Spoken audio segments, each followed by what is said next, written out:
On November 30th, 1939, the morning sky over Helsinki erupted with the drone of engines. Soviet DB-3 bombers appeared without warning, their bomb bay doors already open. Within minutes, 91 civilians lay dead in Finland's capital, including women and children caught in the open-air market. This unprovoked attack marked the beginning of what would become known as the Winter War, a 105-day struggle that would pit 114 Finnish aircraft against a Soviet air armada of over 2,500 planes. The path to war had been paved months earlier in Moscow. Following the Molotov-Ribbentrop Pact of August 1939, Stalin believed he had carte blanche in the Baltic region. His demands to Finland were simple but unacceptable: cede territory near Leningrad, lease the Hanko Peninsula for a naval base, and trust Soviet promises of compensation with land elsewhere. The Finns, remembering centuries of Russian domination, refused. Stalin's response was swift and brutal. The opening gambit. That first morning, 21 Finnish cities felt Soviet wrath. The attacks were coordinated to maximize terror. Markets, train stations, and residential areas were deliberately targeted. In the small town of Viipuri, a school took a direct hit during morning classes. The psychological warfare was clear: surrender or watch your children burn. But the Soviets had miscalculated. Instead of breaking Finnish resolve, the bombings unified a nation. Within hours, every available Finnish fighter was airborne. The problem was that every available fighter meant just 36 modern aircraft and a collection of obsolete biplanes that belonged in museums. The desperate equation, the mathematics of the conflict, seemed impossibly skewed. The Soviet Union fielded more pilots than Finland had soldiers. For every Finnish aircraft, the Soviets could deploy 20. The Vojenno-Vozdushny Sili, VVS, had transferred 700 fighters and 800 bombers to airfields along the Finnish border. Many Soviet pilots carried combat experience from Spain and the recent border conflicts with Japan. Finland's Air Force was a patchwork of determination and obsolescence. The backbone consisted of 36 Dutch-designed Fokker DX-1 fighters, modern by Finnish standards, but already being phased out elsewhere. These fixed-gear monoplanes carried 4 machine guns and featured the luxury of enclosed cockpits, crucial for survival in temperatures that would plunge to -40°C. The rest of Finland's aerial arsenal read like an aviation museum inventory. 15 Blackburn Ripons, designed in 1926 as torpedo bombers, had been relegated to night reconnaissance. 14 Bristol Bulldogs, open cockpit biplanes donated by Sweden, were pressed into frontline service despite being 12 years out of date. Even more antiquated were the Fokker CX observation planes, whose crews flew reconnaissance missions in open cockpits through Arctic blizzards. The magician of Squadron 24. If Finland had a secret weapon, it was Major Gustav Eka Magnusson, commander of Fighter Squadron HLELV-24. A strategic genius who had studied air tactics across Europe, Magnusson understood that Finland couldn't match Soviet numbers, but might outthink them. Magnusson drilled his pilots relentlessly in peacetime. Every maneuver was practiced until it became instinct. Marksmanship received particular emphasis. With limited ammunition, Every bullet had to count. His maintenance crews learned to perform miracles, keeping aircraft flying with improvised parts and determination. Most importantly, Magnuson adapted German Finger 4 tactics observed in Spain. While Soviet pilots flew in rigid three-plane formations that prioritized cohesion over flexibility, Finnish pilots operated in loose pairs that could attack independently or combine instantly. This tactical superiority would prove decisive. The frozen chess game. The war's early days established patterns that would define the air campaign. Soviet bombers, initially flying unescorted, suffered catastrophic losses. On December 19th, Magnuson's squadron destroyed 12 bombers in what pilots called just like training. The Fokker DX-1, with a top speed of 286 mph, could just catch the Soviet DB-3 bombers, leading to epic chases across frozen landscapes. Finnish pilots quickly identified Soviet vulnerabilities. The DB-2 and DB-3 bombers had armored engines but unprotected fuel tanks. One well-placed burst could transform a bomber into a flaming meteor. Soviet dorsal gunners, bundled in heavy winter gear, could barely traverse their weapons. Many bombers fell before firing a defensive shot. The weather proved a brutal third combatant. From December 2nd and 18th, a massive snowstorm grounded both air forces. Temperatures plunged so low that engine oil froze solid. Ground crews worked through the night with blowtorches, warming engines enough to start. Pilots took off with ice coating their canopies, flying partially blind until engine heat cleared their vision.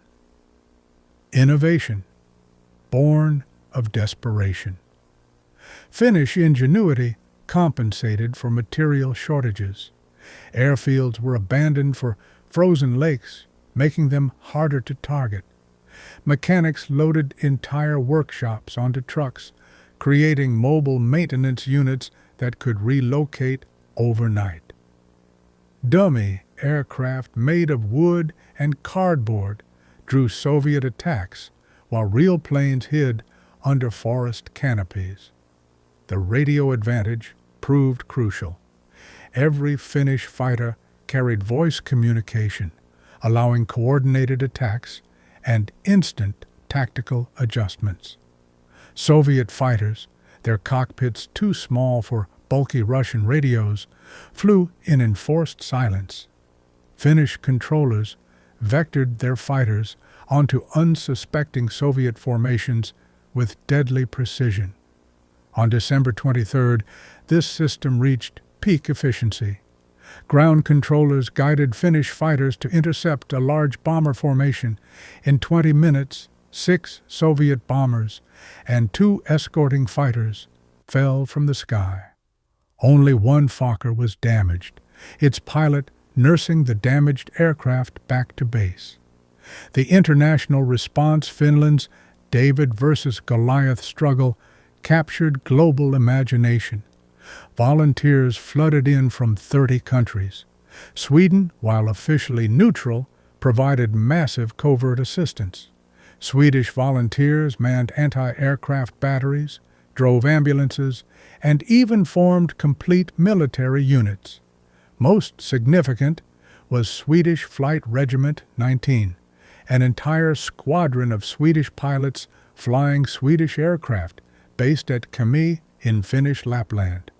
Operating 12 Gloucester Gladiators and 5 Hawker Heart Dive bombers, they secured Finland's northern flank, freeing Finnish squadrons for the crucial southern battles.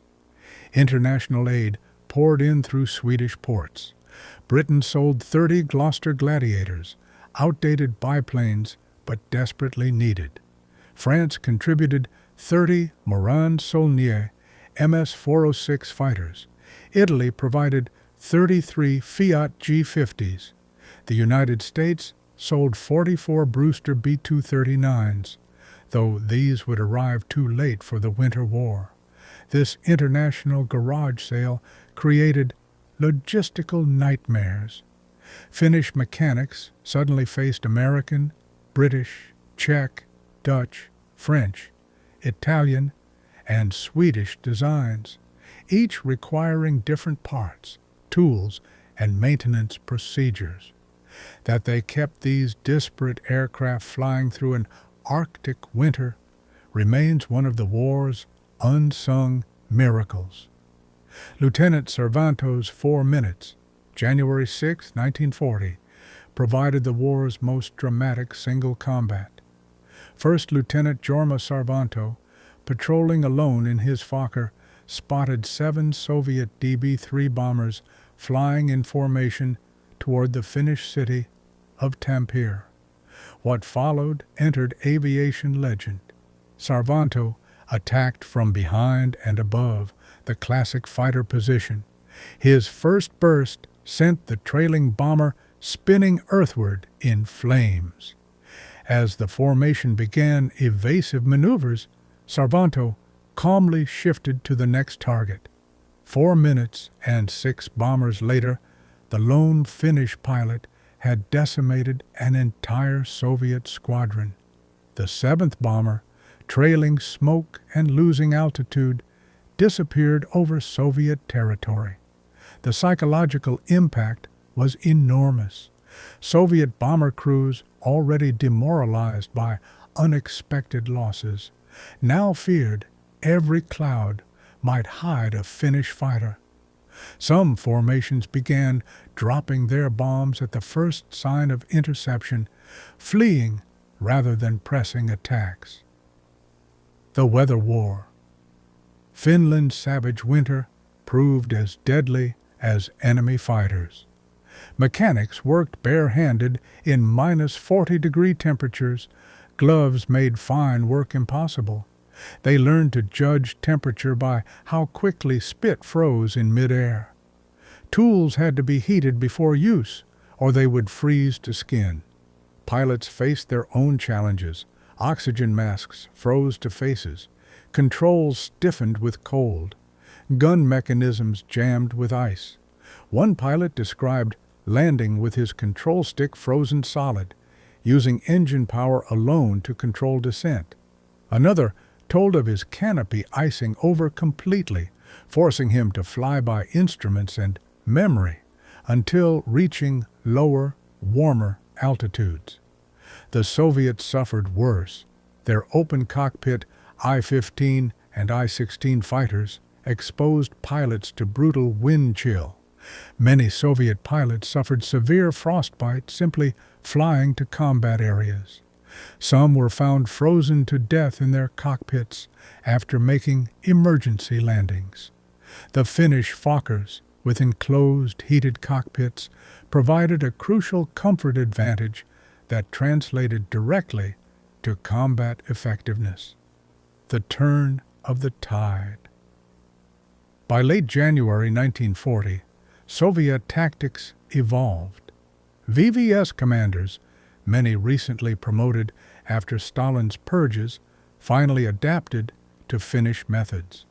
Mass fighter sweeps of 50 to 100 aircraft began hunting Finnish patrols. Soviet bombers received additional armor plating and flew in larger, mutually supporting formations. February 28th marked the war's aerial turning point. 34 Soviet fighters caught 15 Finnish aircraft during takeoff, the most vulnerable moment for any plane. In the resulting melee, Finland lost 1 Fokker and 5 Gladiators, their worst single-day loss. Soviet pilots finally had a victory to celebrate, but tactical success couldn't overcome strategic failure. Finnish pilots adapted immediately, using radio controllers to avoid large Soviet fighter sweeps while still intercepting bombers. They perfected swarm attacks, multiple Finnish fighters converging from different directions, striking quickly, then dispersing before escort fighters arrived. The Ice March Massacre, March 4th, provided one of the war's most dramatic episodes. Soviet forces, seeking to outflank Finnish defenses, began marching across the frozen Baltic Sea. An entire battalion with trucks, artillery, and horse-drawn supplies moved across the ice toward Finnish positions. Squadron 24 received emergency orders: stop the advance at any cost. 15 Finnish aircraft, guided by radio controllers with binoculars, descended on the exposed column. The massacre that followed was swift and terrible. Machine guns scythed through packed troops with no cover. Horses screamed and fell. Trucks exploded. Men scattered across the ice, some falling through holes blasted by gunfire. The Soviets retreated, leaving hundreds dead on the ice. The psychological impact was devastating. Nowhere was safe from Finnish aircraft. Even the desperate innovation of crossing frozen seas couldn't escape the eyes in the sky. The final accounting. When the Moscow Peace Treaty was signed on March 13, 1940, the statistics told a remarkable story. Finnish pilots claimed 207 to 240 aerial victories against 62 of their own aircraft lost, a nearly 4-1 ratio. Ground-based anti-aircraft added another 314 to 444 Soviet aircraft destroyed. 10 Finnish pilots achieved ace status, including Jorma Sarvanto, with 16 victories. The human cost was staggering. Soviet bombing killed 957 Finnish civilians and wounded over 2,000. Military casualties reached 25,904 dead and 43,557 wounded, nearly 2% of Finland's entire population. Soviet losses remain disputed, but likely exceeded 200,000 dead. The territorial cost was severe, but not fatal. Finland ceded 11% of its territory, including the strategic city of Viipuri. But unlike the Baltic states, Finland retained independence. As one Soviet general bitterly observed, "We have gained just enough land to bury our dead." Legacy in the sky. The Winter War's aviation lessons resonated globally. The Luftwaffe studied Finnish tactics, particularly their success against numerically superior forces. The RAF examined Finnish ground control methods. The U.S. Navy analyzed the Brewster Buffalo's potential performance based on Finnish orders. For Finland, the air war proved that technological inferiority could be overcome by superior training, tactics, and determination. Despite flying obsolete aircraft against a massive modern air force, Finnish pilots achieved one of history's most lopsided aerial victory ratios. The war also demonstrated the importance of preparation and adaptation. Magnuson's pre-war training program, emphasizing marksmanship and maintenance, proved more valuable than modern aircraft. Finnish innovations, from frozen lake airfields to dummy planes, showed how creativity could compensate for material shortages. Epilogue: the continuation. Finland's Air Force emerged from the Winter War stronger than it began. International donations meant more aircraft were available in March 1940 than in November 1939. These planes would prove invaluable when Finland temporarily joined Germany against the Soviet Union in the Continuation War of 1941–44. The Brewster Buffaloes that arrived too late for the Winter War became Finland's most successful fighter in the Continuation War.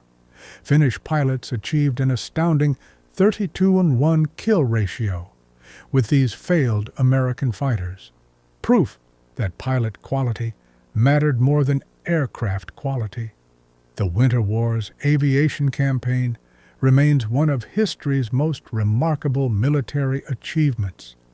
Outnumbered 25.1, flying obsolete aircraft in impossible weather, Finnish pilots held their own against one of the world's largest air forces. They proved that in aerial combat, as in life, courage, skill, and determination could overcome seemingly impossible odds. Today, the Finnish Air Force motto reads, Qualitas potentia nostra. Quality is our strength.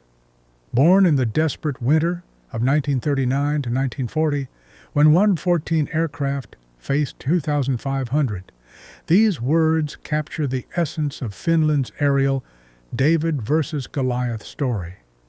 In the frozen skies over Finland, a small band of determined pilots proved that in war, as in all human endeavors, the spirit matters more than the numbers.